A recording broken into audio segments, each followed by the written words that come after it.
Hola, hola, hola, ¿qué tal? Muy buenas noches, bendiciones, bendiciones, bienvenidos al programa Defendiendo y Predicando el Evangelio del Señor Jesucristo, a quien le damos toda la gloria, toda la honra, toda la alabanza y toda la adoración, ya que Él es el único digno de recibirla. Bueno, pues sean bienvenidos, mi nombre es Yadira Gómez, transmitiendo desde Chiapas, México en un enlace con el hermano aquí, José Rodríguez, desde la ciudad de los vientos de Chicago, Illinois.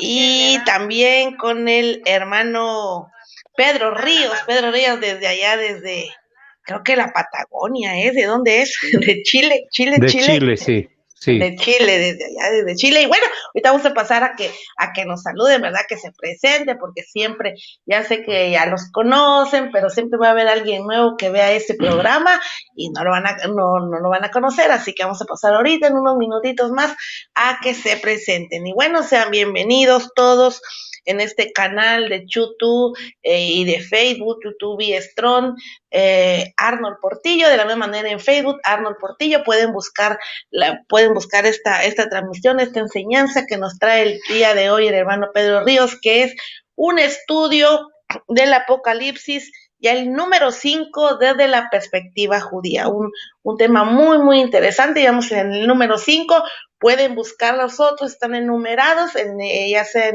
por Facebook, en el canal, buscándolo como Arnold Portillo, o en el YouTube por Vía Strong Arnold Portillo. Y bueno, vamos a pasar así rapidísimo a que nos saluden. Vamos a empezar con el hermano José Rodríguez. Adelante. Amén. Sí, yo quiero empezar con un texto que me gusta tanto. Hechos 1:8 dice, pero recibiréis poder, es el Señor Jesucristo hablando, pero recibiréis poder cuando haya venido a vosotros el Espíritu Santo, y me serán testigos en Jerusalén, en Judea, en Samaria y hasta lo último de la tierra. Hechos capítulo 1, versículo 8. Me serán testigos, dijo el Señor Jesucristo, le dijo a los apóstoles. Bueno, mi nombre es José Rodríguez, les saludo desde Chicago, Illinois, pero soy hecho en México. Y bueno, tenemos un tema sumamente interesante. El quinto ya de esta serie, que no sabemos cuántos capítulos van a ser, pero ojalá que Dios permita al hermano Pedro Ríos y a nosotros también seguir a él seguir exponiéndolo, y a nosotros seguir aprendiendo más de este hermoso tema e interesante. Así es que bueno, mi hermano, mi hermana, a la hora que usted diga, usted tiene la llave del motor de arranque y los controles de este pequeño barco. Por mi parte, yo estoy listo desde ayer. Adelante. Muchísimas gracias, hermano José Rodríguez, y qué bueno que esta introducción que hizo y este saludo a los hermanos que vayan a ver en tiempo real y en tiempo diferido. Y bueno, pues también le damos ahora sí la más cordial bienvenida, y como siempre es un honor tenerlo aquí todos los martes. No se olviden, todos los martes a partir de las 8 de la noche, hora México, Chicago, 11 hora de Chile, al hermano Pedro Ríos. Adelante, hermano. Bendiciones. Bueno, mi nombre es Pedro Ríos, soy de Chile, pertenezco a la Primera Iglesia del Señor, un movimiento que es netamente chileno. Y hermanos, quiero darle las gracias a mi Señor por lo que Él nos está dando y porque Él está con nosotros ahora y siempre. Gracias a mi Señor por todo esto y quiero hacer una corta reflexión. Hay un nieto de un hermano que está muy enfermo. Eh, es un cáncer y ya lleva 4 operaciones. Él tiene un tumor en el cerebro. Lo operaron, pararon la operación para extraerle una de las operaciones y la detuvieron porque pasaron a rozar una vena y podía haber quedado con alguna secuela. Ahora lo tienen que volver a operar y me decía el abuelo, que es un amigo mío, muy amigo mío. Yo pido la oración a ustedes por Bastián, el nieto de mi hermano Oscar Oliva. Y él me comunicaba, me contaba el otro día en el culto, estaba yo en el culto y estaba chateando con él, lo confieso. Estaba preguntándole y recibí la respuesta y la vi. Y me fui a llorar a un rincón, hermano, porque a mí me duele mucho esto. Me contaba que están programando una quimio y una operación para salvarle la vida, porque el tumor se desarrolló tan rápido que volvió a tener el mismo tamaño original. Y este niño que tiene 9 años, lo que le espera sobreviviendo a esa operación es estar en silla de ruedas, Oh, quedar ciego y quedar sordo. Y eso es terrible, hermano, y eso me llevó porque justo el tema de la predicación era la oración. Y a veces nosotros nos preocupamos acerca de cómo hacemos apología, a quién le ganamos y cómo presentamos esto. Pero más importante, y yo me puse a pensar ahí, lo importante que es que nosotros aprendamos a orar. El Señor nos enseñó, pero orar a veces pidiéndole que Él haga su voluntad y en la dirección correcta. Así que bueno, hermanos, es doloroso todo esto. La vida siempre nos va a colocar en estas situaciones y esperamos que el Señor nos ayude siempre para poder ir entendiendo cuál es la perfecta voluntad que Él tiene para nuestras vidas, para nuestros días, para nuestros familiares y los enfermos de su pueblo. Adelante, hermano. sí, yo quisiera leer un texto ahorita que dice de oración. Efesios capítulo 6, versículo 18 dice, tomar el yelmo de la salvación y el espíritu, que es la palabra de Dios, orando en todo tiempo con toda oración y súplica en el espíritu y velando en ello con toda perseverancia y súplicas por todos los santos. Ahí está. Efesios 6, 18. Amén, amén. Sí, amén. ¿Cuál es el nombre del hermano, del nieto? No sé si lo puede proporcionar. Mi hermano, el abuelo, se llama Oscar y el nieto es Bastián, si que la memoria no me engaña. Pero así que, hermano, yo le pido a los que estén presentes acá, que estén viendo este programa, que vayamos orando silenciosamente por él y que Dios nos dé, hermanos, la sabiduría y que, bueno, él está en manos de médicos y que le dé a esos doctores la sabiduría también y él haga su voluntad soberana. Así es. El No nieto se podemos llama, esperar otra el nieto cosa. se llama Bastián y el abuelo se llama Bastián, Oscar Olivas. sí, sí, así que para que lo tengamos presente, hermano, y bueno, que el Señor nos ayude para poder orar en la dirección correcta. Y qué bueno, hermano, y qué bueno que usted dice, a veces uno se preocupa por la apologética y por todas las cosas. Una vez allá en México, un portero que se llama Oscar, y ya se retiró, se llama Oscar Pérez, el conejo le decían, porque volaba, corría y de palo a palo, entonces le pusieron, es Oscar, el conejo Pérez.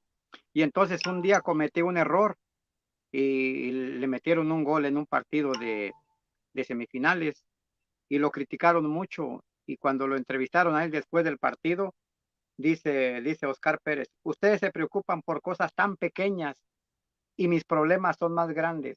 Tengo un hermano enfermo que tiene un año ya paralítico y no se puede mover. Y ustedes peleando porque tuve un error cuando mi hermano tiene un año paralítico. Eso Muy dijo Oscar hermano. Pérez. Así. Adelante. Gracias, hermano. Entremos en el tema entonces. ¿Usted me avisa? Por mi parte, yo estoy listo desde ayer, ¿no? Pues nada más, ahí Amén. está la petición, unámonos en oración como el pueblo de Dios, como la iglesia de Jesucristo, y sintamos el dolor, sintamos empatía, ¿verdad? Ante el dolor y el sufrimiento de los demás, del prójimo. Así que ahí está, los invitamos a orar por este caso que acaba de mencionar el hermano Pedro Ríos. Y bueno, ya saludos al hermano Álvaro Hernández, ya está aquí en la plataforma, a José Ramírez también, bendiciones al hermano Armando Mata. Se pueden compartir esta transmisión, pues compártanla ahí en diferentes plataformas, en el WhatsApp, Messenger, Instagram, bueno, donde tengan acceso en diferentes redes sociales para que más personas sean edificadas con esta enseñanza del día de hoy. Y pues apoyen ahí también con su ahí para que YouTube recomiende esta plataforma donde el único fin acá, el objetivo es predicar, exaltar el nombre del Señor Jesucristo y irnos edificando mutuamente, ¿verdad? Esta es la finalidad, edificándonos en la palabra del Señor, el conocimiento del Señor. Si no están suscritos, si alguien ve este programa y todavía no está suscrito, suscríbanse y denle también ahí a la campanita para que le llegue la notificación cuando se esté llevando a cabo un programa más aquí en el canal de YouTube Biestown Alnor Portillo. Bueno, sean bienvenidos y vamos a iniciar en el nombre del Señor Jesucristo esta enseñanza, así que dispongan su corazón, dispongan su espíritu y que el Espíritu Santo sea el que guíe al hermano Pedro Ríos en esta enseñanza. Y ahora sí, amén. Nos vamos directo y sin escalas. Adelante, hermano. Amén, gracias al Señor. Hoy nos toca Apocalipsis capítulo 2, verso 8 al 11. La iglesia en Esmirna. Ahí la pueden buscar ustedes y pueden leer. Hermanos, independiente de la raza, de la nacionalidad, de la etnia, del género, de la condición social, la edad o la religión, todos compartimos un lenguaje, que es el lenguaje del sufrimiento. Hay cosas, hermanos, que siempre vamos a tenerlas, y es posible que no podamos relacionarnos nosotros a veces con la música, el gusto por la comida o el humor de otra cultura, pero todos entendemos el significado de lo que es el dolor. En ese sentido, todos estamos unidos por las experiencias de dificultad, angustia, aflicción, tristeza y dolor. Para los creyentes, el lenguaje del sufrimiento tiene un dialecto que es único y profundo, ya medido, incomprendido por los que son foráneos a la fe. Creemos, como cristianos, como hijos de Dios, que todo sufrimiento tiene un propósito específico en el plan soberano de Adonai. Y el apóstol Pablo lo dijo de esta manera: sabemos que a los que aman a Dios todas las cosas ayudan para bien, a los que son llamados conforme a su propósito. Romanos 8:28. Ser conforme, literalmente presionado bajo gran presión a su propósito, es ser de la misma forma de la imagen de su Hijo. Romanos 8:28 al verso 29. El sufrimiento le habla al alma nuestra como ninguna otra cosa, y esto no pretende decir que la persecución es algo hermoso, que es algo bello, o que los malvados son realmente buenos. El Salmo 73 nos ilustra esto. Más exactamente, los creyentes sabemos que a pesar del dolor, el Señor puede revertir el resultado deseado y traer bendición. El sufrimiento y las dificultades a menudo en nuestras vidas nos parecen insoportables, pero tienen una forma de purificar al pueblo de Dios. Quizás es por eso que nunca estamos lejos de la prueba de la vida. Cuando el tsunami de las dificultades nos ataca, debemos mantenernos firmes sobre los cimientos de Jesús, el Mesías, en lugar de ser arrastrados por la desesperación y la desesperanza. A lo largo de la historia ha sido una verdad paradójica que mientras más creyentes han sido perseguidos, mayor ha sido su pureza y su fortaleza. Durante décadas los gobiernos ateos de la antigua Unión Soviética y Europa del Este suprimieron las iglesias, pero hoy todavía los creyentes continúan siendo perseguidos en países musulmanes. Se les prohíbe proclamar abiertamente su fe. En el Ucrania de hoy, muchos cristianos se reunieron y oraron para que no haya guerra, esa terrible plaga que los está sacudiendo. pero yo sé que en medio de su sufrimiento, ellos están firmes y parados y confiados en su Señor, que de alguna forma los va a librar o los va a consolar. Dios los tiene en su mano. Hoy en los países musulmanes hay muchos hermanos que se les prohíbe proclamar abiertamente su fe. Muchos están encarcelados y algunos son martirizados y muertos. Pero la iglesia, hermanos, no solo ha sobrevivido, ha florecido. Alguien dijo que la sangre que derramaban los mártires en el Coliseo romano generaba más cristianos todavía. Y muchos, al ver cómo ellos iban al sufrimiento, cómo ellos iban al dolor, al martirio, se convertían ahí mismo al Señor. La Biblia vincula la persecución de los creyentes con su fuerza espiritual.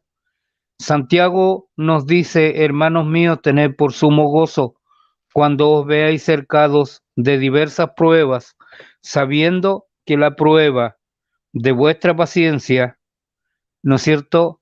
La prueba de vuestra fe produce paciencia, y dejad que la paciencia tenga su obra completa, para que seáis perfectos y cabales, sin que os falte cosa alguna. Santiago capítulo 1, verso 2 al 4.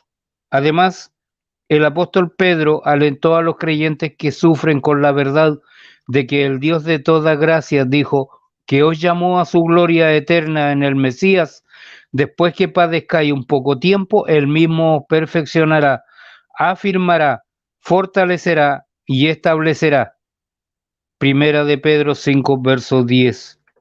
Que el Señor nos bendiga, hermanos, y que el Señor nos dé de su gracia para que cuando llegue la prueba nosotros podamos estar listos para buscarle, para servirle y para declararle nuestro amor, porque Él murió por nosotros y por darnos libertad, y nada ni nadie a través de la historia ha podido romper, quitar el gozo de esa libertad que el Señor les dio. Entonces Él nos afirmará, fortalecerá y establecerá. Nuestra fe como hijos de Dios se forja a través del horno de la adversidad. Y la iglesia en Esmirna mostró el poder y la pureza que proviene de soportar con éxito la persecución. Se ha dicho que la sangre de los mártires es la semilla de la iglesia. Así la persecución había purificado y purgado a esta iglesia de pecado y afirmado la fe de sus miembros. Se convirtió en una inspiración para los creyentes en todas partes. Los hipócritas no se quedan para enfrentar la persecución, porque los falsos creyentes no quieren experimentar el dolor, los juicios y la persecución. Fortalecen y refinan la fe verdadera, pero exponen y destruyen la fe falsa. Que Dios nos ayude para que esta fe verdadera pueda anidar en nuestro corazón. La Escritura nos deja a nosotros perfectamente claro que la persecución y las pruebas son una parte inevitable y esencial de una vida de fe. Hechos 14:22 y 2 Timoteo 3:12 nos hablan de esta.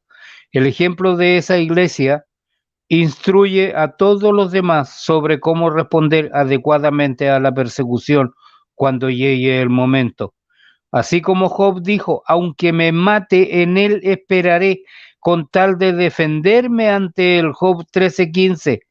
Y la iglesia de Esmirna vivió esas palabras de la fe de Job. ¿Cuál es la descripción que hace Cristo al leer, ¿no es cierto?, al ver a esta iglesia, hermanos? Ya hablamos de que hay varias etapas dentro del análisis que el Señor hace acerca de las iglesias. Y al leer nosotros las cartas a las iglesias en Apocalipsis, observamos la forma en que el Mesías se describe a sí mismo al comienzo de cada carta, y esta será una pista sobre el tema de la carta y lo que cada iglesia necesita entender para recibir la victoria final sobre sus luchas. Él se describe así como el primero y el postrero, el que estuvo muerto y volvió a vivir. Capítulo 2, verso 8, la parte última de ese verso, la parte C. Su mismo título enfatizaba su victoria sobre la muerte. Jesús entendió las dificultades que enfrentar porque él mismo está y ahora está vivo.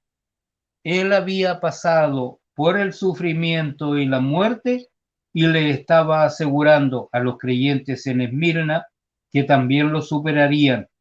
Antes, Jesús le dice a Marta, una angustiada, después de enterarse de la muerte de su hermano Lázaro, tu hermano se levantará, porque yo soy la resurrección y la vida. El que cree en mí, aunque haya muerto, vivirá. Y todo el que vive y cree en mí, de ningún modo morirá eternamente.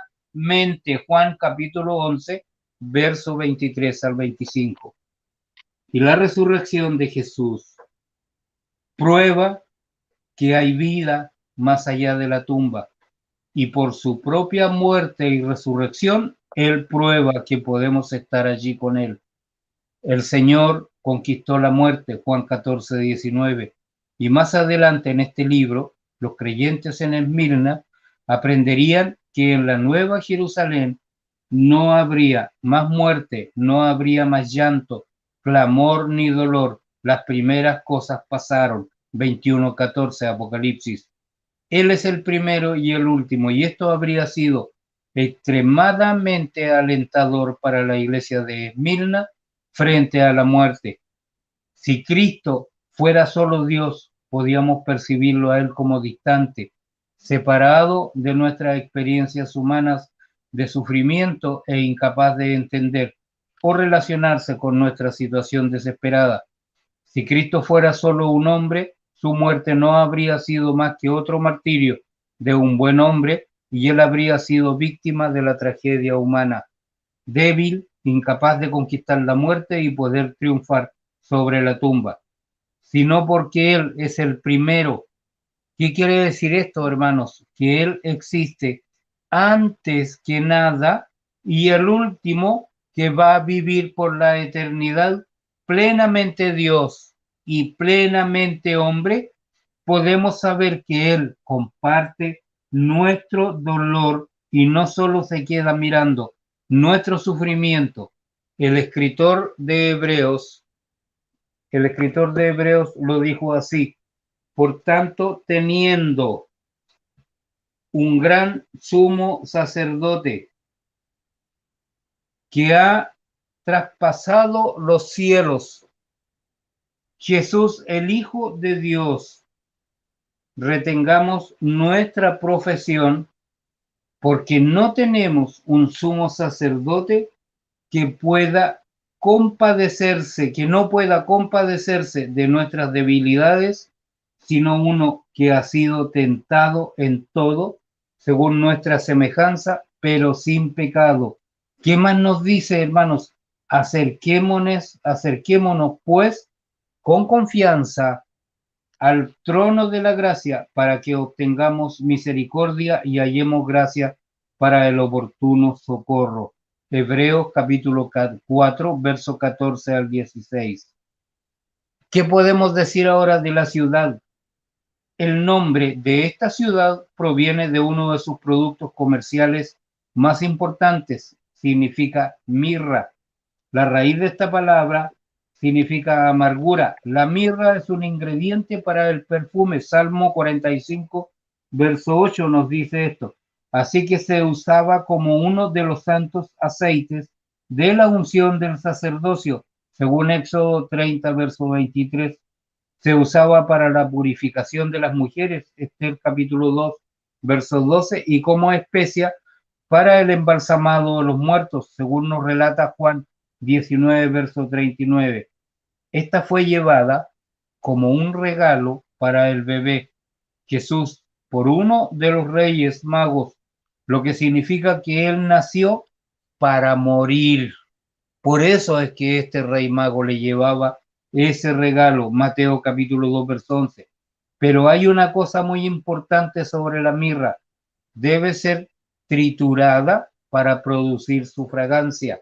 Siempre fue un signo de amargura y tristeza. El mismo nombre de la ciudad huele a muerte y huele a opresión. Aplastante, verso 2.8.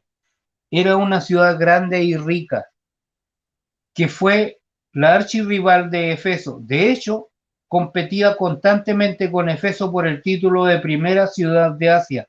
En los días de Juan era una ciudad próspera, con un famoso estadio, biblioteca y una población diversa de aproximadamente, según los historiadores, 500.000 de personas. Eso era grande para ese tiempo.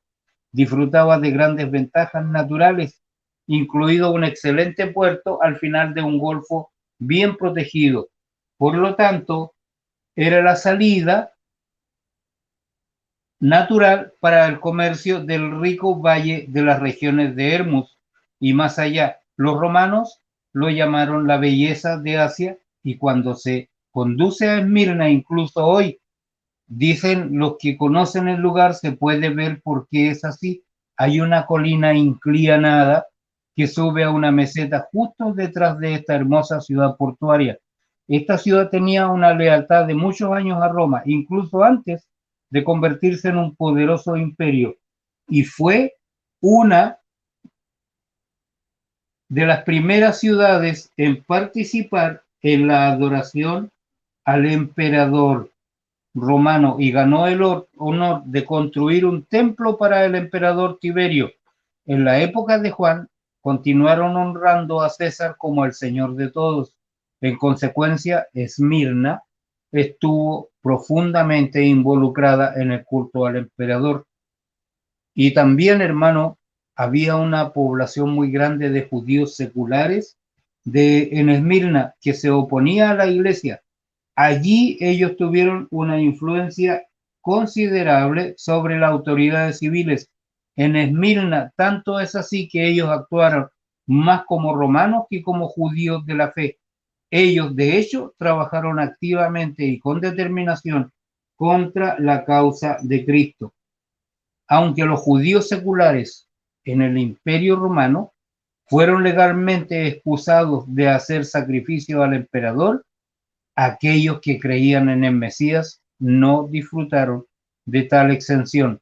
Después que los echaban de la sinagoga, por lo tanto, los creyentes en Esmirna enfrentaron la persecución de ambos, de los judíos seculares y los gentiles. Por un lado, los gentiles se dedicaron al culto al emperador. Por otro lado, los judíos seculares se dedicaron a intentar cumplir la Torá con sus propias fuerzas. Y esta mezcla de patriotas romanos y fanáticos judíos puso a sus creyentes entre una roca y un precipicio. Estimados hermanos,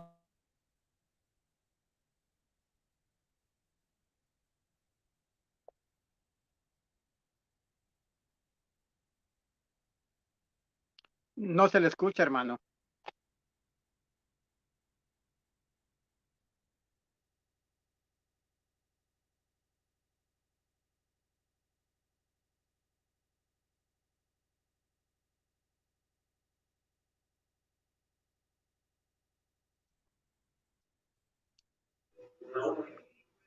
Salió por ahí tantito. Fue por un café. Ya fue por un cabeza, pero ya está aquí. se me cayó la señal, hermano. Aquí estamos de nuevo. Ahí está el hermano.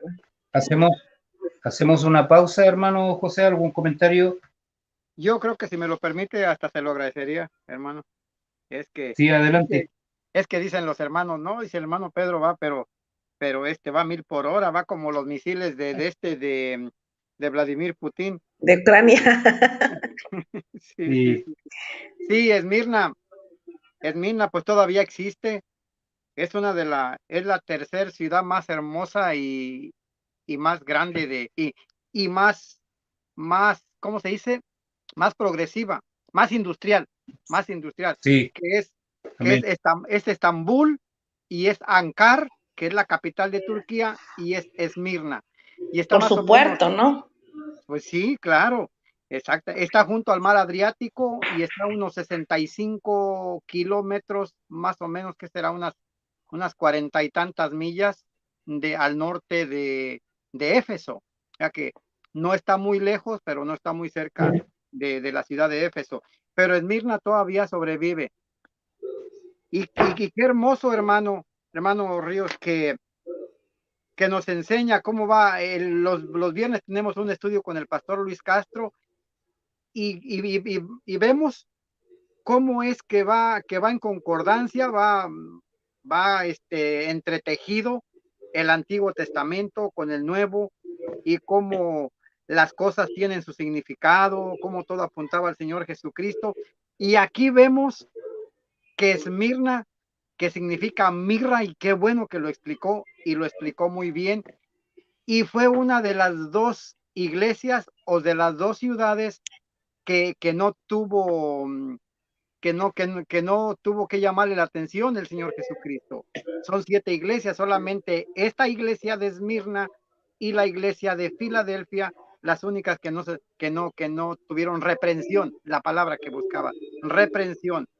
Entonces dicen también que de la iglesia de Filadelfia, ya de la iglesia de Filipos, Filadelfia, que de ahí probablemente, no sé si usted como sabe, nos podría ampliar un poquito más, probablemente de la iglesia de Filadelfia es que se plantó esta otra iglesia, vinieron de Filadelfia a Esmirna, y qué bonito, ¿no? Tanto el nombre de Filadelfia, lo que significa, y el nombre de Esmirna, lo que significa, y cómo los nombres encajan bien con el resultado y como y con el propósito de Dios, y cómo vemos que va ensamblando completamente. Entonces, nunca había escuchado esa explicación del significado de Esmirna y encaja perfecto a lo que significaba, a lo que era.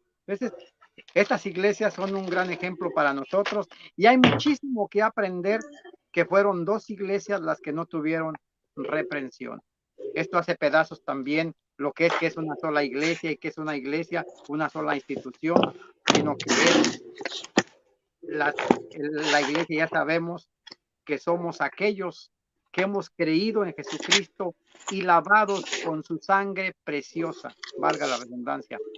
Primera de Pedro 2:8-9 dice que somos rociados, y Primera de Pedro 2:1 también, somos rociados con la sangre preciosa del Señor Jesucristo. Así es que bueno, adelante, hermano, lo sigo dejando para que siga con esta brillante exposición. Adelante. Sí, hermanos. No sé si mi hermana tenga algo que añadir también, no sé, perdón. No, nada más en esta parte que sí, también de lo que significa Esmirna, que me impactó lo que dijo, que la ciudad olía a muerte y a destrucción. Punto muy importante también que se me pasó. Muy bien, sí, claro que sí. Sí, esa parte. Es asombroso, hermanos, como la Biblia, como cada pasaje va concordando y se va entretejiendo con otros, como un tejido perfecto, hermano, como va concordando una parte con otra y como tiene una unidad que es completa. Por eso es que yo digo siempre, no podemos torcer la escritura. Cuando nosotros intentamos cambiarla, estamos rompiendo todo el ensamblaje que tiene.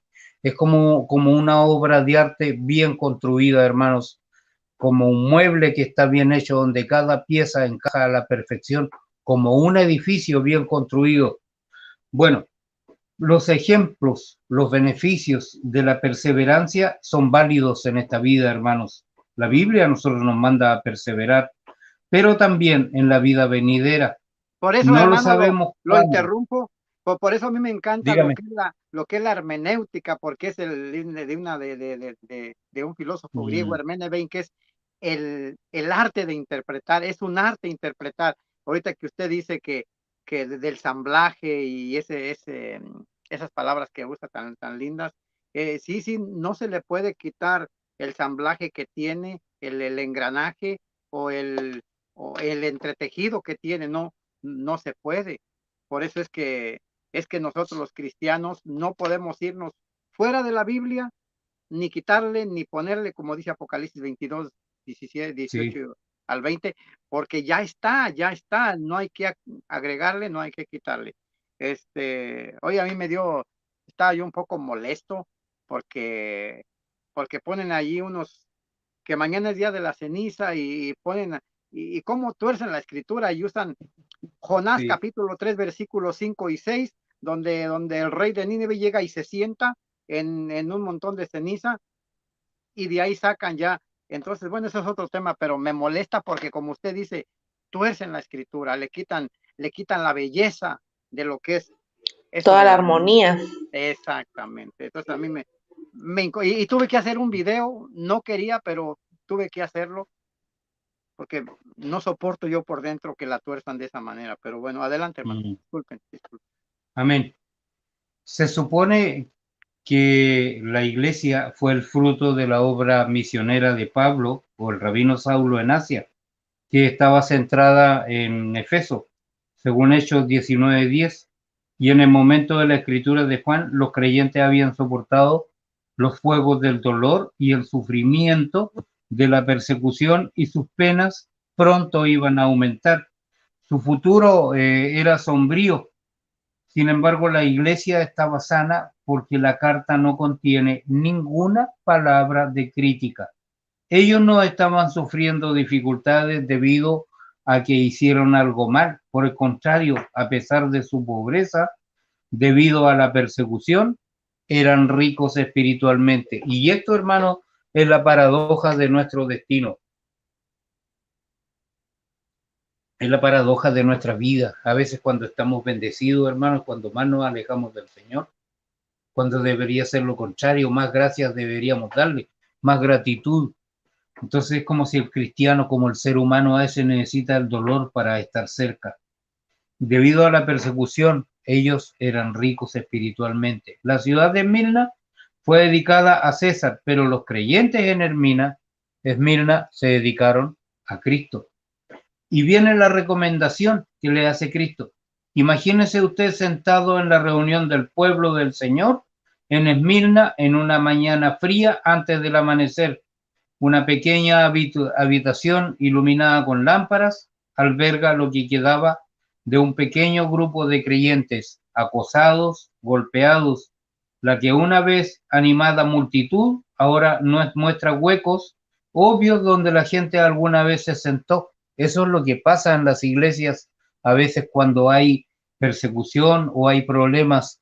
Usted ve los huecos que se generan, hermanos, entre la hermandad, entre la banca, ve asientos vacíos, porque algunos o han muerto o no soportaron esa batalla espiritual y se fueron. Donde la gente alguna vez se sentó, hermanos, algunos seguramente cayeron bajo la persecución, otros aparentemente desaparecieron, arrestados, exiliados o ejecutados. Algunos arriesgaron su vida solo para encontrarse una mañana para orar, cantar himnos y leer la escritura. Todos son parias desesperados por una palabra de aliento del mensajero sentado en medio de ellos y con una luz débil. El rollo se desenrolla y en tranquila confianza se les lee la palabra del Señor, escrita y enviada por mano de Juan. Yo sé tu tribulación y tu pobreza. Yo sé tu tribulación y tu pobreza, pero eres rico. Esa Apocalipsis 2, verso 9. Él sabía de primera mano el tipo de sufrimiento y dolor que tuvieron como parias para ser rechazados. La palabra tribulación significa presión desde fuera. Esto es como ir a tu trabajo o a tu comunidad y enfrentar a personas que se preocupan poco por su Dios o en realidad poco por usted, por mí. Personalmente, el apóstol Pablo lo dijo de esta manera: estamos atribulados en todo, pero no angustiados, en apuros, pero no desesperados. Segunda a los Corintios 4:8. ¿Recuerda usted ahora lo que significa Esmirna? Triturado, para que salga el aroma. Aquellos creyentes en Esmirna estaban siendo triturados por la cultura de allí, estaban siendo asesinados y perseguidos, rechazados por la cultura de allí, fueron despedidos de su trabajo o no podían conseguirlo. Las personas seguramente no compraban sus productos que trataban de vender. Ellos tenían sus propiedades confiscadas, por lo tanto eran pobres financieramente debido a su posición por Jesús. Sin embargo, el Mesías le dice en esa carta que eran ricos en las cosas que durarían por la eternidad. Jesucristo se hizo pobre para que pudiéramos ser espiritualmente ricos. Santiago nos recuerda que, oíd, hermanos míos amados, nos escogió Dios a los pobres según el mundo para que sean ricos en la fe y herederos del reino que prometió a los que lo aman. Santiago capítulo 2, verso 5 nos dice estas palabras. Y en segundo lugar, Cristo les dijo, conozco las calumnias de los que se llaman judíos sin serlo y son en realidad una sinagoga de Satanás. Apocalipsis 2, verso 9. Aquí hay una comprensión literal de lo que este versículo apunta al hecho de que estos eran gentiles que fingían ser judíos. En ninguna parte del Nuevo Pacto los judíos incrédulos se llaman no judíos, aunque a veces se usa, como aparece en Romanos capítulo 2, versos 28 y 29, erróneamente como evidencia de lo contrario, esa misma expresión. Probaste a los que se llaman apóstoles y no lo son, y los hallaste mentirosos. Se encuentran en Apocalipsis 2, verso 2, aquellos que no eran apóstoles y aquí no eran judíos. En el primer siglo, la religión judía era muy apreciada y muchos gentiles preferían un atajo cosechando la ventaja de la identificación judío, sin la carga de la adhesión a la Torá. Pablo ya se había encontrado con algunos que, como los de Galacia, que habla en Gálatas capítulo 6, versos 12 y 13. Un verdadero judío reconocería a Dios. Sin embargo, estos gentiles que pretendían ser judíos estaban tan enredados en la vida política de Esmirna que habían honrado a César como señor de todo, aunque externamente eran parte de la sinagoga local. Esto importaba poco. Lo que Adonai escribiera o pensara. 60 años después de que se escribiera esta carta, esos gentiles se unieron con otros ciudadanos de Esmirna para formar una turba y quemaron vivo a Policarpo, que era el pastor de la iglesia allí. Tenía 86 años de joven, fue discipulado por el apóstol Juan y poco sabía que 60 años más tarde Dios lo llamaría para cumplir el mensaje a ese grupo de creyentes. Sé fiel hasta la muerte. Apocalipsis 2, verso 10. Esto es lo que esos gentiles que lideraban la turba gritaron como con una ira que era incontrolable mientras las llamas envolvían a Policarpo. Este es el maestro de Asia, el padre de la iglesia, el destructor de nuestros dioses, que enseña a muchos a no ofrecer sacrificios ni adorarlos. Sin embargo, hermano, a este fenómeno de los gentiles, imaginando ser ellos judíos, ha llevado a extrañas doctrinas y prácticas. Tales gentiles no fueron aceptados por los judíos como judíos, y como muestra este versículo, no fueron aceptados por los cristianos como cristianos. Aislados y en defensa propia, pueden volverse orgullosos fácilmente sin obedecer la Torá ni mostrar amor fraternal a los verdaderos seguidores de Jesús. Es fácil ver por qué Jesús no los considera inofensivamente neutros, sino que los considera una sinagoga de Satanás. Capítulo 2, verso 9. ¿Cuál es la preocupación de Jesús? A pesar de que sufrieron dificultades físicas y pobreza, los creyentes en Esmirna se aferraban a su gran riqueza espiritual. Oportunamente, esta iglesia, junto con la de Filadelfia, no recibió ninguna reprensión en la carta del Señor que llegó por mano de Juan. Y el mandato que el Señor le manda: prepárate para más sufrimiento por venir, no temas lo que vas a padecer. Capítulo 2, verso 10. Incluso si tomara formas más severas de encarcelamiento y pena capital, como solía ocurrir, él estaría allí durante sus pruebas diciendo: no te dejaré, ni te desampararé. De manera que podemos decir osadamente o confiadamente: el Señor es mi ayudador, no temeré. ¿Quién me puede hacer el hombre? Hebreos capítulo 13, versos 5 al 6. La palabra sufrir aquí está en tiempo presente, por lo que su tiempo de sufrimiento sería intenso pero corto. ¿Qué dice acá? He aquí que el diablo está a punto de echar en la cárcel a algunos de vosotros para que seáis probados o torturados y tendréis una tribulación de 10 días. Capítulo 2, verso 10. En el mundo antiguo, las cárceles eran un lugar donde los acusados esperaban la ejecución. Sería una prueba divina distinguir a los verdaderos creyentes de los falsos creyentes. Los 10 días son simbólicos de los 10 emperadores romanos que persiguieron a la iglesia desde el año 96 al 305. Domiciano el año 96, Trajano el año 98 al 117, Adriano del año 117 al 138, Antonio Pío del 138 al 161, Marco Aurelio desde el año 161 al 180, Septimio Severo desde el año 193 al 211, Máximo desde el año 235 al 238, Decius del año 249 al 251, Valeriano del 251 al 260 y Diocleciano del 284 al 305. Diocleciano es considerado el peor emperador de la historia de Roma y el mayor enemigo de los de la fe. Lideró un intento violento de destruir la Biblia, las escrituras de la faz de la tierra. Bajo su liderazgo, muchas ciudades romanas tuvieron quemas públicas de las escrituras.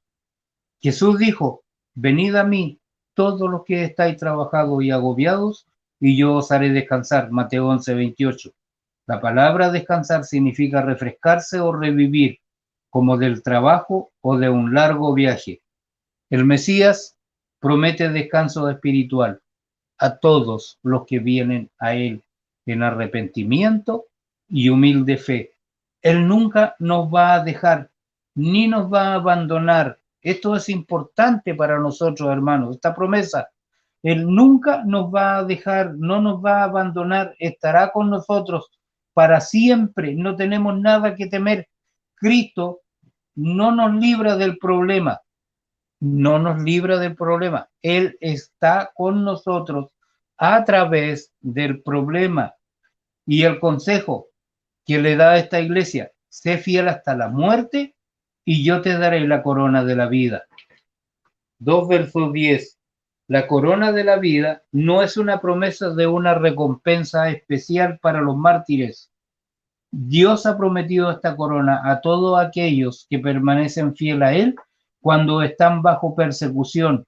La Biblia dice: bienaventurado el varón que soporta la prueba, porque cuando salga aprobado, recibirá la corona de la vida que prometió a los que lo aman. Santiago 1, verso 12. La figura de la corona no se tomó prestada de la realeza, sino de la festividad de los Juegos Deportivos que se celebran en la gran arena de Vilna. Los concursantes se esforzaban por recibir una corona terrenal que no dura, pero el apóstol Pablo, el rabino Saulo, le recuerda a los creyentes en Esmirna que a pesar de que sufrieran la muerte física, recibirían una corona incorruptible. Esto lo dice en 1 Corintios 9:25, y una eterna corona de vida. Su fe en la resurrección tiene un impacto para la vida diaria. Esta pregunta es para usted, hermano. ¿Su fe en la resurrección tiene un impacto en su vida diaria? Usted puede no ser llamado a morir o ir a prisión por la fe. Aún así, todos los días vamos a enfrentar diferentes tipos de muerte, y hay un tipo de muerte involucrada cuando nos enfrentamos a la elección de aferrarnos o dejar la comodidad de nuestras vidas, que tiende a debilitar la fe o llevarnos a la tentación. También existe la muerte que viene cuando la enfermedad física no solo nos quita nuestra salud, sino también nuestra confianza o independencia. Cada vez que nosotros enfrentamos, estimado hermano, el despojo de tales cosas, nuestra respuesta, ¿cuál es? ¿Es miedo o enojo? Jesús lo entiende. Recuerde que Él recorrió ese camino antes que nosotros y nos llama a permitir, no que nos libre del problema, de la dificultad. Él nos llama a permitir que Él camine con nosotros. Él anhela guiarnos a través de las dificultades, sean grandes o pequeñas, a medida que se aferra usted a Cristo y permite que Él lleve vida a esas pequeñas muertes, vamos a encontrar nuestra confianza en Él, borrando nuestros temores, nuestra fe en la resurrección, puesta en práctica de esta manera, nos va a preparar para la vida eterna con Él. Al igual que los creyentes victoriosos de Esmirna, el que venza no sufrirá muerte de daño de la muerte segunda. El que tiene oído, oiga lo que el Espíritu dice a las iglesias. 2:11. A las 7 iglesias, y había un claro orden de comunicación con respecto a estos mensajes a las 7 iglesias. El ángel a cada grupo de creyentes salvos, y se aseguró la llegada del mensaje. Juan escribió el mensaje. Luego el Espíritu habló el mensaje a los oídos y los corazones abiertos. Al que venza no sufrirá daño de la muerte segunda. Y esta es la primera mención de la frase muerte segunda en la Biblia.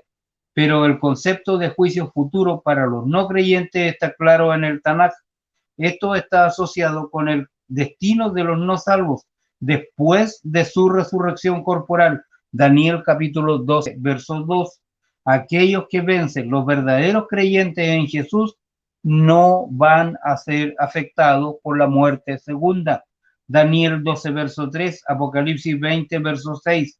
Sin embargo, los no creyentes van a sufrir una segunda muerte después de ser arrojados al lago de fuego sin posibilidad de experimentar la muerte, y la condenación eterna tenía la intención de infundir esperanza concreta en los creyentes de Esmirna.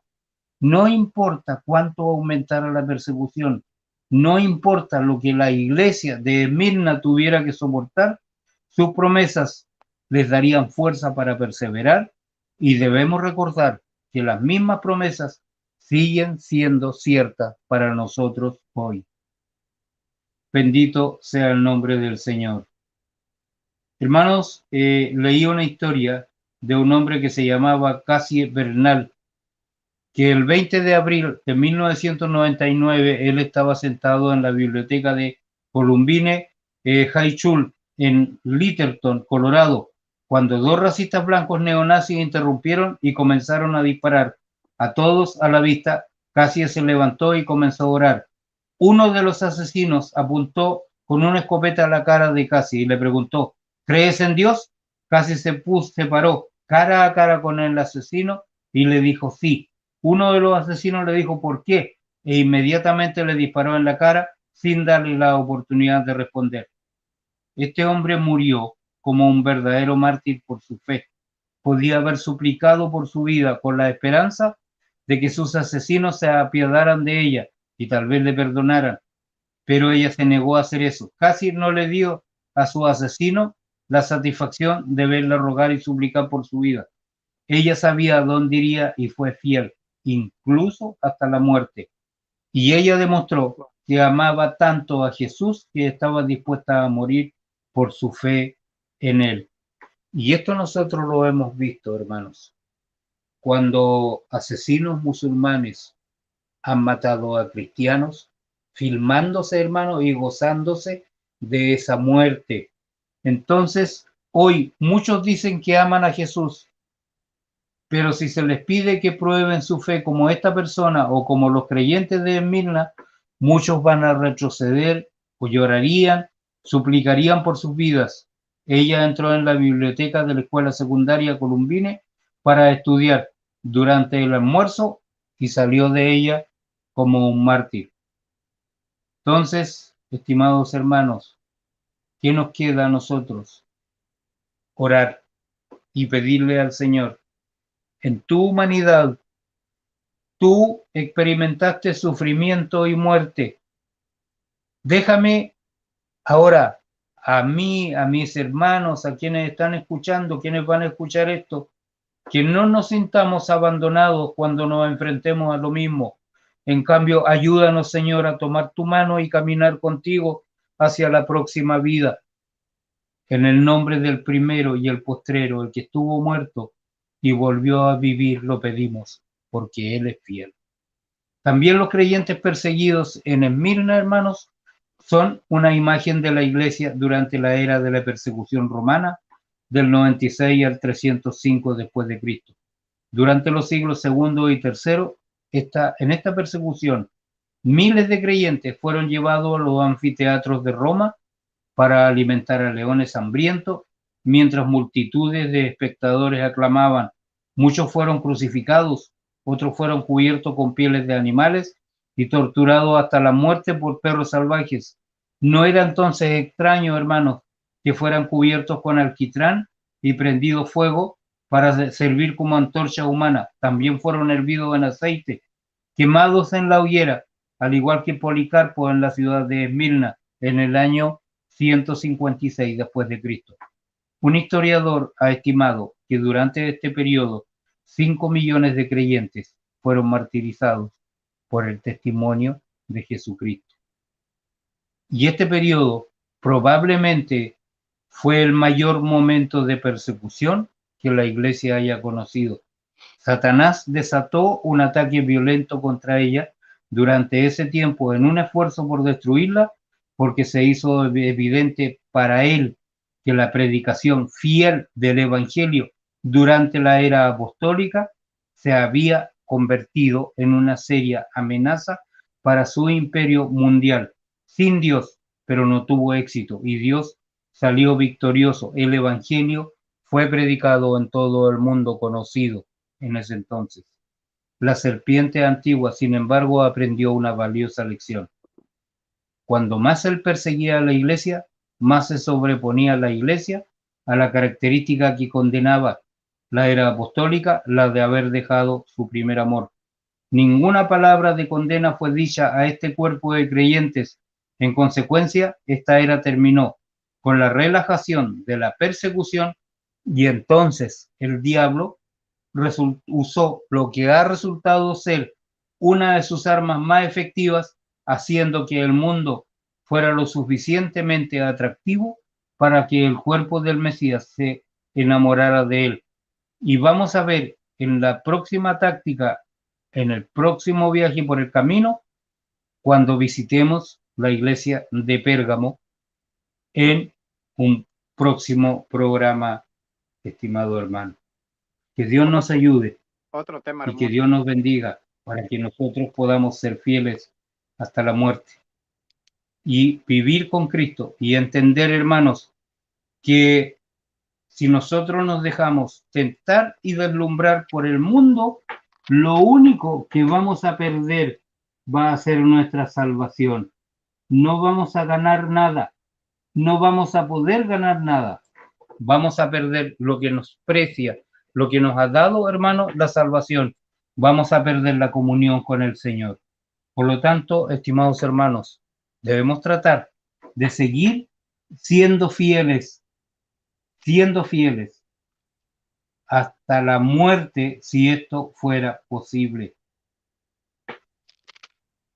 Adelante, hermano. Wow, hermano. Fíjese que yo creo que este tema para muchos puede ser que haga crecer nuestra fe y que entendamos de que tenemos que ser probados de una forma u otra. Como dijo usted, a lo mejor ya no estamos en que nos van a quemar, que nos van a echar al Coliseo o nos van a quemar como a Policarpo, ¿no? Como a John Hus y a muchos. Y me llama mucho la atención, miren, la concordancia que tiene la palabra de Dios, cómo el evangelio de la prosperidad ha torcido tanto el evangelio, y yo aquí luché unos años tanto contra esa secta, porque es una secta de que ven a Cristo y los problemas se te van a acabar, ven a Cristo y vas O a... como el de pare de sufrir. Esa me la ganó, esa pare de sufrir. Y aquí fíjese lo que dice, gracias mi hermana, dice aquí en Apocalipsis 2:10, no temas en nada que vas a padecer, no temas que vas a padecer. O sea, ahí está de que tiene que pasar por la aduana por fuerza. Dice, no temas lo que vas a padecer. He aquí, el diablo echará a algunos de ustedes en la cárcel para que seáis probados y tendréis tribulación por 10 días. Sé fiel hasta la muerte y yo te daré la corona. Wow. Es que no es que si quieres, que el cristiano tiene que ser probado de una u otra manera, sí o sí. Y son las mismas palabras que le dio Dios a Juan, el mismo Jesucristo, las dio también el Señor Jesucristo. Acá cuando causa la división dice en Mateo 10:34, no piensen que yo he venido a traer paz en la tierra. No, 70 veces 7, no. Dice, porque yo he venido para traer disensión al hombre contra su madre, a la hija contra su madre, a la nuera contra su suegra, y los enemigos del hombre serán los de su casa. El que ama padre o madre o hija o hijo no es digno de mí. Y el que no toma su cruz y me sigue no es digno de mí. El que haya su vida la perderá, y el que la pierde por causa de mí la hallará. Prácticamente son las mismas palabras acá en Mateo 10:34 a las de Apocalipsis 2. Es la misma advertencia, la misma sugerencia y también usted trajo a Santiago capítulo 2, ¿no? Donde habla que capítulo 1 y capítulo 2, donde habla que el hombre tiene que, el cristiano o cristiana, tiene que ser probado sí, como decimos en México, sí o sí. No hay de otra. Por eso dice el libro de los Hebreos capítulo 12, dice, y si no son disciplinados, entonces son bastardos. O sea, si tú tienes de caminar 4, 5, 6 años de cristiano y no has pasado por pruebas, yo siempre le digo a la gente, hermano, hermana, digo, es que tienes que pensar si de verdad estás viviendo como cristiano o no, porque si no ha sido probado, si no ha sido probada, entonces ahí hay que hacernos algunas preguntas, porque el cristiano tiene que ser probado. ¿Y cómo tiene que ser probado? Como acá donde usted dijo, acá en Columbine, cuando dice que la mujer le preguntaron que si era cristiana y ¡pum!, le dispararon. Tiene que ser probada. Unos van a morir, otros no vamos a morir, pero tiene que ser probada. Hermano, sí, hermano, una vez un hermano me dijo que él, desde que había sido cristiano, tenía más problemas que nunca. Mire qué contrasentido. Y yo le dije, ¿tú alguna vez cantaste ese himno que habla de ser como el barro, ¿no es cierto?, en las manos del alfarero? Sí, me dijo. Lo canté. ¿Y le pediste al Señor tu ser como ese barro en las manos del alfarero? Sí, me dijo. Ahí le embarraste. Porque el Señor, en medio de las pruebas, está perfeccionando tu alabanza. Tú se lo pediste. Tú le dijiste. ¿Cómo crees tú que Él te va a dar paciencia? ¿Cómo crees tú que Él te va a dar tolerancia? Por las pruebas vas a aprender. Así que, hermano José, no cante ese himno si no quiere pasar por más pruebas, porque en medio de las pruebas Él va a perfeccionar su paciencia y su alabanza en usted. No lo haga, mi hermano. Como Pues aquel ya lo que hizo. dijo, como aquel que dijo, Señor, dame paciencia, y le mandó pruebas. Dijo, ¿por qué me mandas pruebas? Ahí Entonces, le- ¿para qué quiere la paciencia? Sí, ¿Verdad? Ahí va a probar su sí. paciencia, claro. Señor, Claro. dame paciencia. ¿Quieres paciencia? Ahí te van las pruebas. Señor, ¿por qué? Entonces, ¿para qué quiere la paciencia? Tienes que tener pruebas. Sí, hermano. Sí. No, y esto de verdad que es impactante. Yo no lo había, yo lo he leído, pero nunca lo había visto de la forma en que lo está explicando el hermano. Realmente como esa parte donde dice, y la blasfemia de los que se dicen ser judíos y no lo son, sino sinagoga de Satanás. Vemos que muchas personas Pero, se hacen decir hermana, cristianas. hermana, Ujú. ya que estamos fuera del tema, ¿cuántos cristianos se ha encontrado usted que se dicen ser hijos de Dios, se dicen ser cristianos y no lo son? Exacto. Aquí está. Hermano, yo hoy día estaba pensando, casi me llaman blasfemos los hermanos en los chats.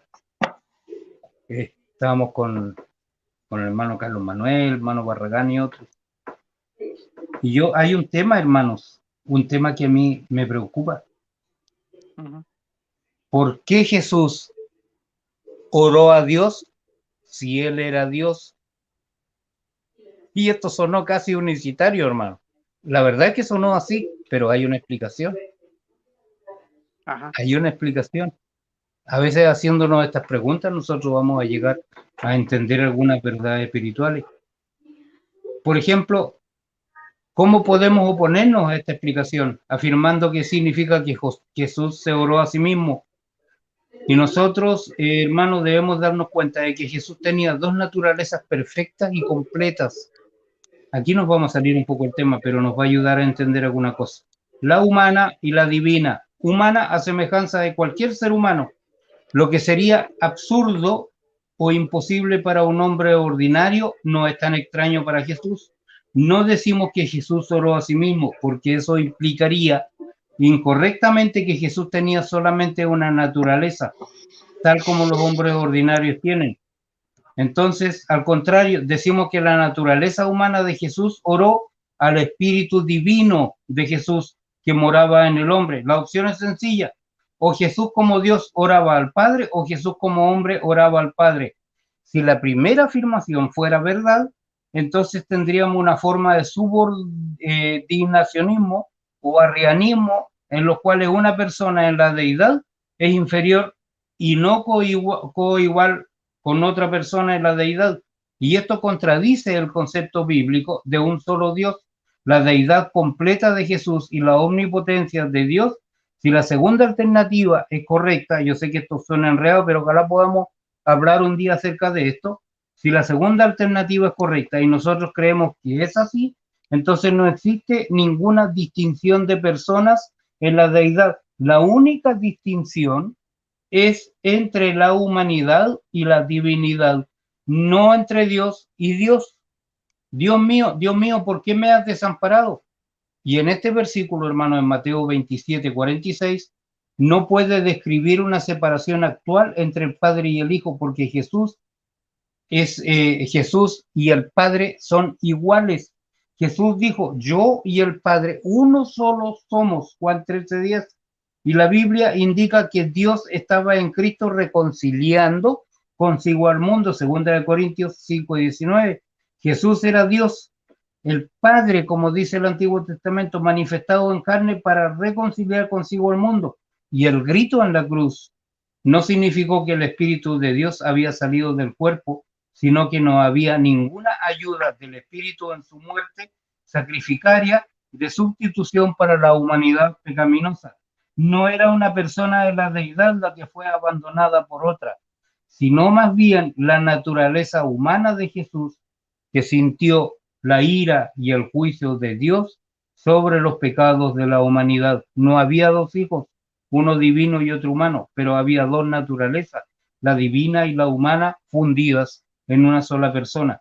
Ahora, el espíritu divino no podía ser separado de la naturaleza humana para que la vida humana de Jesús continuara, pero en su proceso de agonía de la muerte, Jesús sufrió los dolores de nuestros pecados y al morir se convirtió en muerte cuando Él rindió su espíritu. Y en otras palabras, lo que Jesús quería decir cuando Él gritó, Dios mío, ¿por qué me has desamparado?, era que Él había tomado el lugar del hombre pecaminoso en la cruz y que Él había sufrido el castigo completo por el pecado.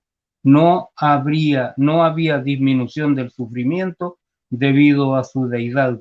Y puesto que todos han pecado, como dice Romanos 3:23, y la paga del pecado es muerte, Romanos 6:23, toda la humanidad, con la excepción del Cristo sin pecado, merecía morir, pero Él tomó nuestro lugar y sufrió la muerte que merecíamos. Romanos 5:69. Jesús fue más que un mártir valiente como Esteban y más que un sacrificio del Antiguo Testamento, porque Él murió en nuestro lugar y experimentó por un momento la muerte que nosotros merecíamos. En la cruz, Él murió por todos los hombres. Y esa muerte, hermanos, es más que una muerte física, también implicó una muerte espiritual, que es la separación de Dios. Segunda de Tesalonicenses 1:9 y Apocalipsis 20:14. Nadie que vive en la tierra ha sentido esta muerte espiritual en su grado más profundo, porque en Dios todos nosotros vivimos, nos movimos y somos ellos, ¿no es cierto? Ellos 17:28. Y aún el que es ateo se goza de muchas cosas buenas, tales como la alegría y el amor y la vida misma. Cada cosa buena viene de Dios.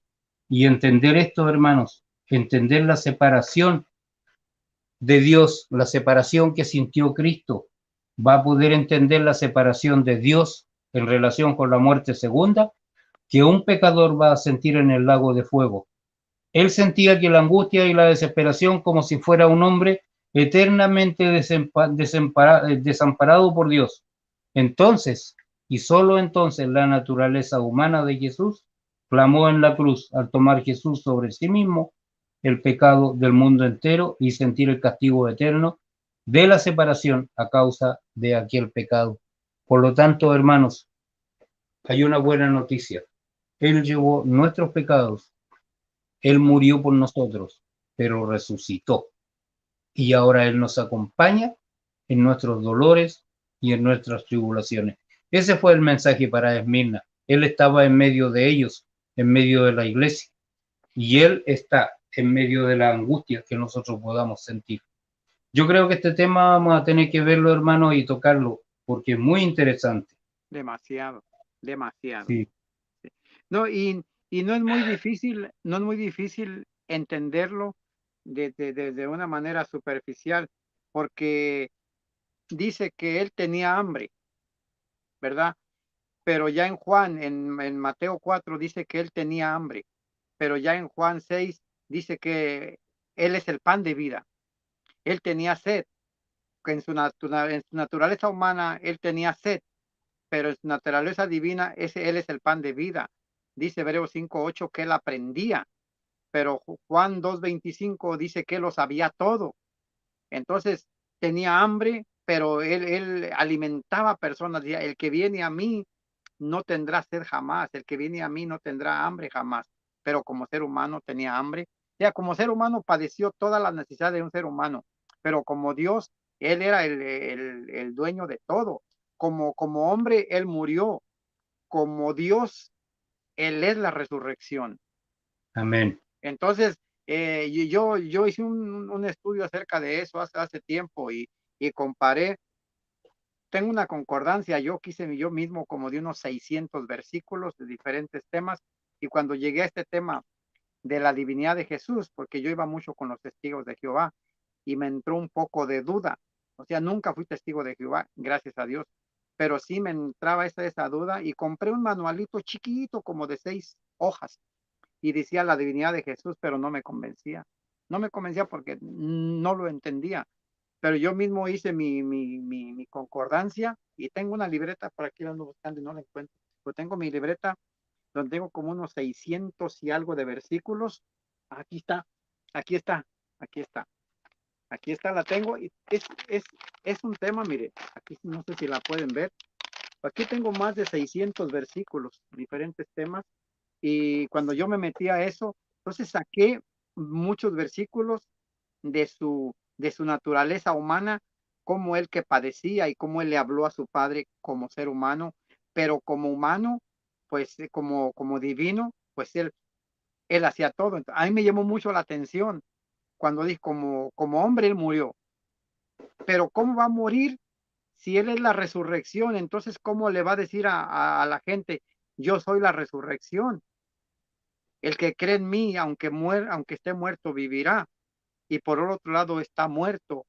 Por otro lado, él tiene hambre y después dice, yo soy el pan de vida. Por ejemplo, en Mateo 8:20 dice que él no tenía, dijo que el Hijo del Hombre no tiene ni dónde recostar su cabeza. En Juan 6:15 dice que él es el dueño de todo. Entonces usted va viendo las dos naturalezas y, wow, como Dios padecía de todo. Perdón, como hombre, como Dios, él podía hacer todo. Y 2 Corintios 8:9 dice que él siendo rico se hizo pobre para que nosotros fuéramos enriquecidos con su pobreza. Ese versículo es tremendo. Y bueno, hay muchísimos versículos, pero me gustaría que tocáramos ese tema un día. Es muy Sí, interesante y lo además, necesitamos. hermano, además, cuando él murió,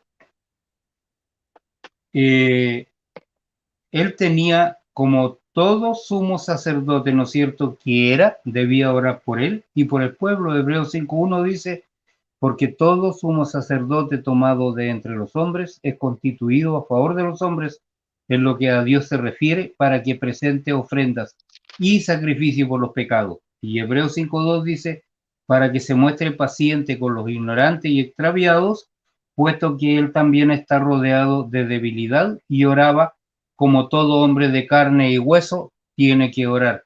El Salmo 65:2 dice, tú oyes la oración y a ti vendrá toda carne.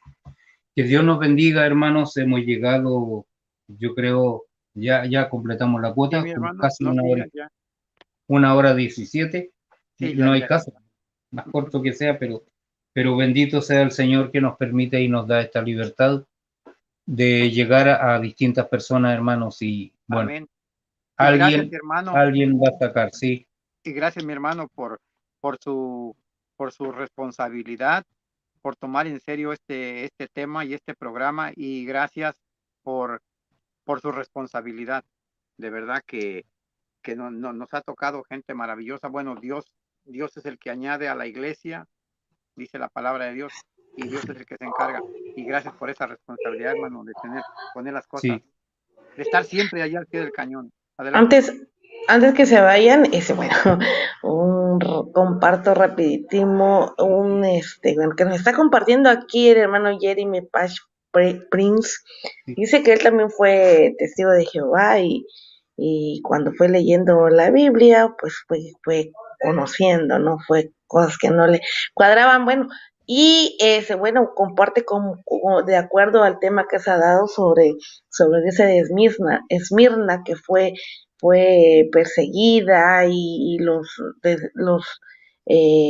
como dice el apóstol Pedro cuando dijo, ¿no?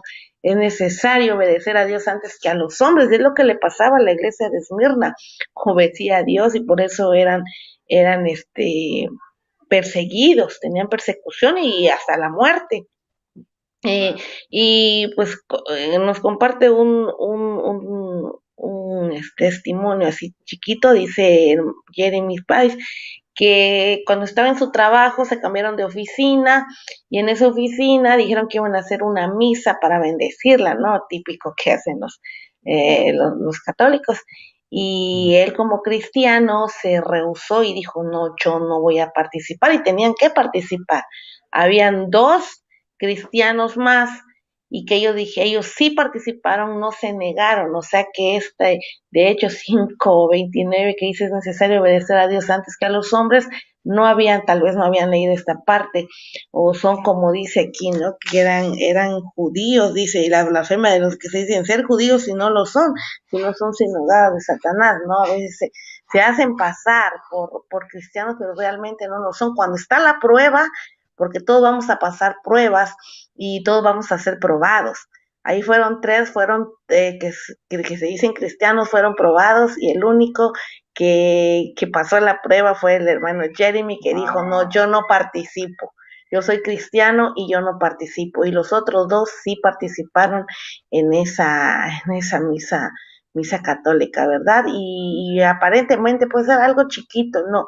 A veces cosas chiquitas, no No, no, es necesario, cosa ¿verdad? grande, no, es cosa No, grande porque, podrán verlo porque a veces lo ven menos. Dice, no, es que te tienen que perseguir, te tienen que poner una pistola en la cabeza, te van a aventar a los leones. Eso es persecución. Yo he visto comentarios, hermano, que eso dicen.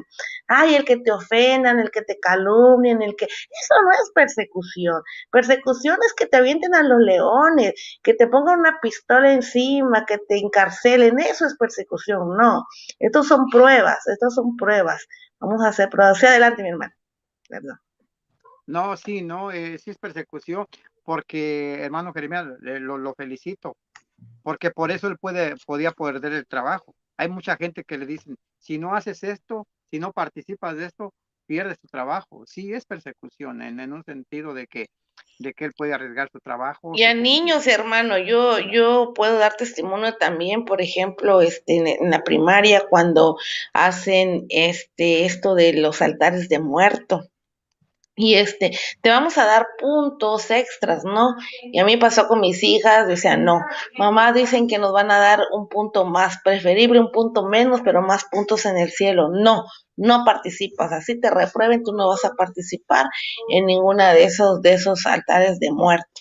Y tampoco, ahí sí tampoco veía que los testigos de Jehová, los únicos que participaban en eso, pues ya sabemos que son, ¿verdad?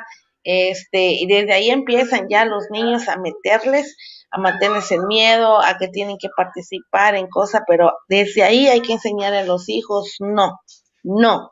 Primero es necesario obedecer a Dios antes que a los hombres. Adelante. Adelante, mi hermano. Amén. Hermanos, bueno, no queda más que darle gracias al Señor por este compartir de la palabra. Gracias al Señor por las almas que van a escuchar esto y por los hermanos que han estado participando. Yo le acabo de mandar mi WhatsApp para que usted me lo conteste. Me Gracias, escriba ahí hermano. tal como está escrito, hermano. Tal como está escrito. El prefijo +56, eso identifica Chile. Para poderle enviar los temas y que usted de alguna forma los pueda hacer llegar a los hermanos que están en la red. Perfecto. Y la transcripción de estos temas. Hay cosas que no van a estar como lo que acabamos de hablar. Hay cosas que no van a salir ahí. Pero bueno, al Señor sea la gloria, hermanos, y que Dios nos ayude para estar el próximo martes. Y acordémonos de orar por Seba, o si usted quiere, hermano, nos dirigen una corta oración. Claro que sí. Y orando por él, hermano, para que se haga la voluntad del Señor. Bendito sea el nombre de Dios. Amén, hermano. Sí, amén. Vamos. Señor bendito Padre Celestial, te damos gracias, Señor, por Dios, este día, por este programa. Gracias, Padre, porque nos has permitido tener un tema más, un tema muy importante, Señor. No fue un tema tanto de historia ni de escatología, pero fue un tema, Señor, de reflexión que nos ayuda bastante, un tema sumamente importante. Así que, Señor, te pedimos por todos los enfermos, te pedimos, Señor, por todas las necesidades de los hermanos, hermanas, pero principalmente, Señor, por Bastián, Señor. Sí, así se llama Bastián, hermano. Es nieto del hermano Oscar Oliva, Señor, sí, hermano Pedro Ríos. Te pedimos que tú pases tu mano por su cuerpecito, Señor. Apenas tiene 9 años, empieza a vivir y te pedimos, Señor, que tú tengas misericordia de él, que tú, Señor, te acuerdes, Señor, de él y que sea conforme a tu santa y divina voluntad, Señor. Amén. Dale también paciencia, dale fe a sus papás, a sus abuelos, Señor, que también entiendan que tú tienes propósitos, siempre los propósitos son buenos, como dice Romanos 8:28. Así es que una vez más te pedimos por Bastián, Señor, y no solamente por él, sino por todos los enfermos. Hay muchísima necesidad y aprovechando de una vez los que están en Ucrania, Señor, y que tú les ayudes. Muchos están yendo a ver Rusia, a Polonia, a muchos a Hungría, a los países por ahí cerca. Te pedimos, Señor, por toda esa gente. Se dice que es uno de los países o el país más pobre de Europa y el país con más cristianos, Señor. Así que te pedimos especialmente por Ucrania y por cada uno de nuestros hermanos, hermanas. Gracias una vez Amén. más, te lo agradecemos en el único nombre que es nombre, sobre todo nombre de nuestro Señor Cristo Jesús. Amén, amén y amén. Amén. Amén, bendiciones. Bueno, Que muchísimas el Señor, gracias, hermano. Adelante, hermano. sí, que el Señor les bendiga mucho a todos mis hermanos y gracias, hermano, por darme la oportunidad de llegar con este tema que a mí me apasiona mucho, hermano. No, al El estudio del contrario, Espíritu. gracias. Bendiciones. Gracias.